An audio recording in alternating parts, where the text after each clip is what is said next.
So it's my pleasure to have with us today Dr. Barry Carter, who is an emeritus professor at the University of Iowa. And Dr. Carter, in his career, served in various administrative roles as a department head of pharmacy practice, both at the University of Iowa, but also at the University of Colorado. Dr. Carter is an expert, a leader in the field of hypertension. He participated in the writing panels for JNC 5, 6, 7, and 8 guidelines, I believe. And he's recognized as a leader in clinical research, especially in demonstrating the value of pharmacists in improving blood pressure control in particular in family medicine clinics. Dr. Carter is a past president of ACCP, and he was recognized with the Paul Parker Medal from ACCP, and also recognized with the Russ Miller Award for Sustained Contributions to the Literature by ACCP, and also the Therapeutic Frontiers Award Lecture. So it's my pleasure to welcome Dr. Carter. Thank you. So we'll start off with, we'd like to learn more about your journey in your career as a recognition as a leader in your field. And in reflecting on that, you may wish to include key events or key individuals who influence you in your journey. Sure. Well, I guess my pharmacy journey started when I graduated from the University of Iowa. And back in 1978, they did not have a PharmD program, as most colleges of pharmacy did not have back then. So I got a BS in pharmacy. And I knew I was very interested in going into ambulatory care, particularly family medicine. And I was really fortunate to get accepted into the PharmD program at the Medical College of Virginia, because Reinders and Garnett were already well-known names, particularly in ambulatory care. But I wanted to be a practitioner. So we'll come back and we'll talk about, making choices. But I wanted to be a practitioner. I saw myself as, a clinical pharmacist in family medicine. But having worked closely with those, faculty clinical pharmacists, I realized I was interested in academics. So I then did a fellowship in family medicine with Dennis Helling back at the University of Iowa to focus on academics and research.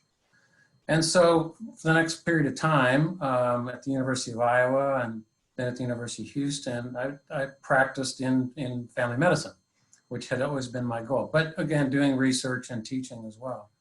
Then an opportunity came up. I was recruited to the University of Illinois to be the assistant head in ambulatory care.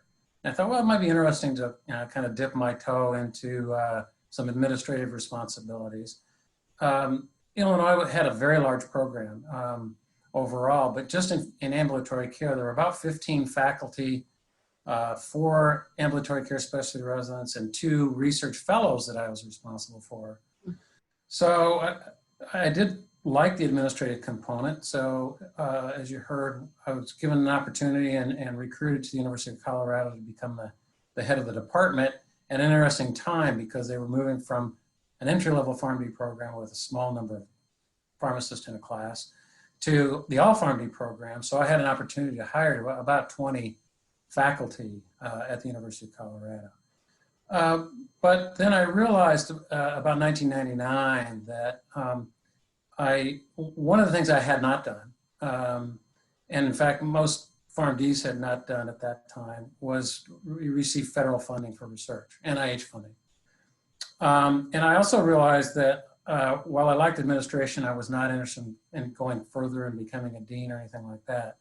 So I decided to step down and focus on my research and I came back to the University of Iowa in 2000 to focus on research, primarily NIH funding, looking at clinical pharmacy services in ambulatory care settings. So that's where I've been the last 20 years after I moved back to the University of Iowa. Very good. Thank you very much for that. So what do you believe will be your legacy in 20 years? And what I rephrase that question by saying, reflecting on your contributions to help advance the profession, what are you most proud of?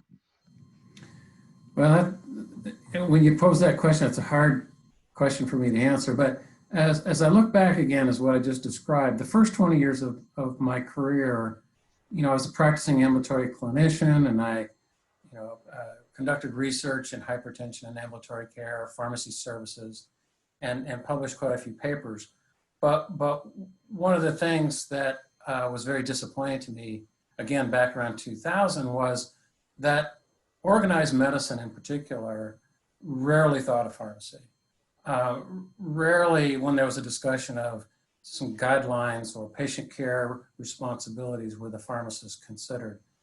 And since I came back to Iowa, I've been the principal investigator on seven NIH grants. And I hope that, and the results have been published in medical journals to a large extent, including journals from the American Heart Association and cardiology journals. So I hope this is one reason now that when we hear discussions about patient care or guideline development, particularly from medical organizations, pharmacy is almost always now mentioned, at least in the field that I circulate in, which is the cardiology and hypertension fields. And that wasn't true 20 years ago. So I hope I had, something to do with that. Excellent. Very good. Thank you very much for that.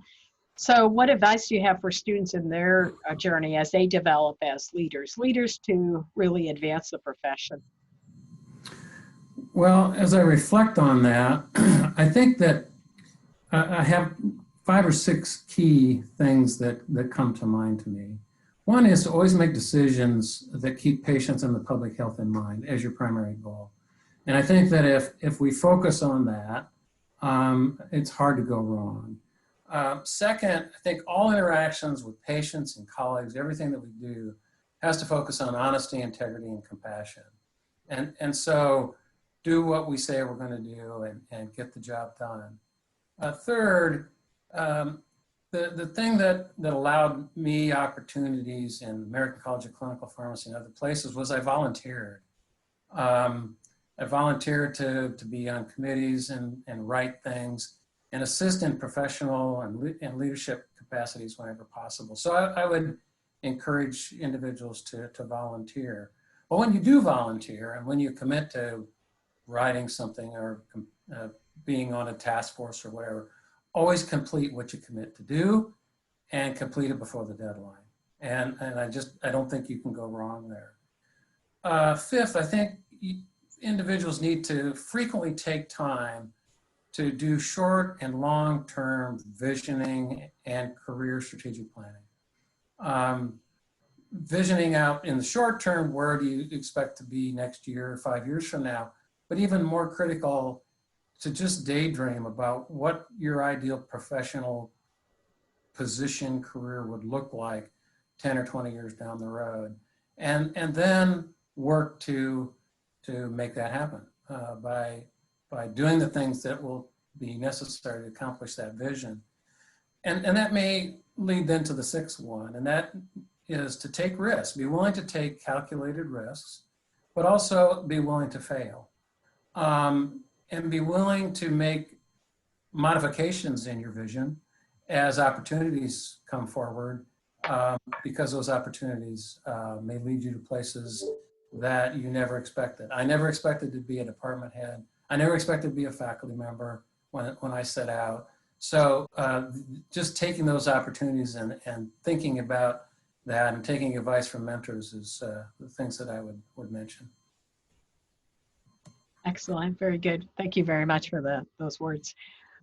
Since this is a history course and we're studying the development and evolution of our profession, and it's also tied into a leadership course as well, as we study the decade of the 2020s, one of the key events in that decade will be the COVID-19 pandemic.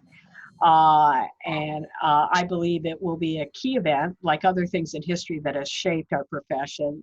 The COVID-19 pandemic is shaping and will shape our profession. How do you see that, doing that, and as it presents an opportunity for our profession? Well, that's a good question. We're still kind of early on in the process here, but as you've heard, I have been committed, to that in the medical office, face-to-face interaction between the clinical pharmacist and the patient, the clinical pharmacist and the physician, what have you, and dedicated the bulk of my career to that. But about 10 years ago, I wrote a couple of grants to NIH, and they both were funded to examine remote telepharmacy-based services to assist primary care providers. And the reason for that is if pharmacists, as we take on more responsibilities in ambulatory care, whether it be high blood pressure, diabetes, you name it, as we all know, there are far too many patients with those complex diseases for the workforce of clinical pharmacists to manage. There are just too many. And so our purpose in those NIH grants was, if you will, to see if we could provide a more efficient way to assist in that, not take over the care in the clinic, but assist with that. So one of those grants was called MedFocus, and we studied a large number of medical offices around the country, all of which had a clinical pharmacist already in the office, at least one. But as I said, there was just far too much work for one clinical pharmacist in an office of 20 or more physicians, sometimes a lot more than 20 physicians. So the goal of that study was to, if you will, provide remote telepharmacy services in between physician visits to try to improve guideline adherence for blood pressure, diabetes, and those kind of things. The second one was a study called iCare, and that was conducted in 10 physician offices in Iowa, none of which had clinical pharmacists, to give those physicians who were relatively, they had small offices, so they would have never been able to afford hiring a clinical pharmacist. And so the goal there was to give them the opportunity to have those services and share them, if you will, remotely. What developed out of that was something that we had hoped for, but did not expect. And in the majority of those offices, in fact, all the iCare offices mentioned, we obtained remote access to the electronic medical records so that our pharmacists had access to all the data, which is essential to make decisions that are needed at the complex level. And so now, to answer your question, as we're moving into these issues with regards to COVID, when some of our studies have transitioned, those studies have finished, and Dr. Corey Canelti, she is doing a study called CVRS Live that builds on those to look at how they might be better implemented. And Linnea Polgreen is doing a study with texting pharmacists remotely for high blood pressure. What we found, well, one of the things that happened to us was we had to stop enrollments because of COVID. Mm-hmm. And now that we're re-enrolling again, what we found is these offices are hungry to have pharmacists remotely helping because they can't have the patients come into the office. And so most of these offices had shut down for all but emergent events. And so we didn't anticipate anything like this, but as we can all see, we need to be thinking about how to best develop efficient strategies for telepharmacy type services. And I think that that's going to be an unbelievable opportunity for pharmacists looking at different strategies using technology remotely to rural areas that don't have pharmacy services. And I think that we might end up seeing a huge expansion of those services in the not too distant future. Very good. Excellent. Thank you very much. And I appreciate that sincerely. Well, thank you. It's been a pleasure as always. Thank you for your time. Okay, great. Good to see you.